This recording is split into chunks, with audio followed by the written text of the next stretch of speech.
Las infraestructuras nos permiten ir de un sitio a otro, nos dan opciones, determinan cuánto tardamos nosotros o nuestras mercancías a llegar a destino e incluso cuánto nos cuesta cada trayecto. Por eso las infraestructuras son tan importantes. Limitan o potencian las opciones de desarrollo de nuestras vidas. ¿Y en Cataluña nos limitan o nos potencian?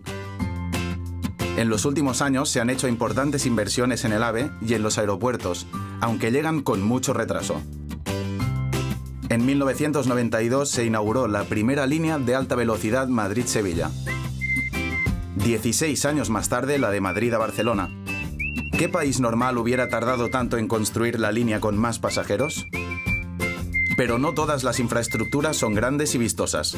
Hay muchas que son más importantes para las actividades diarias de mucha gente, como los trenes de cercanías, los regionales, de mercancías, la red de carreteras. En estas también acumulamos mucho retraso. Y este no es el único problema. El gran problema es cómo usamos estas infraestructuras, que tienen un impacto muy localizado en el territorio, para aprovechar al máximo su potencial de desarrollo. En las sociedades modernas, estas decisiones se toman desde la proximidad.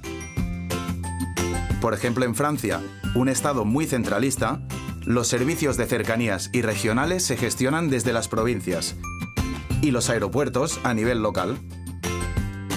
En cambio, en España se toman las decisiones desde Madrid y no se decide en función de las necesidades de las personas o el tejido productivo.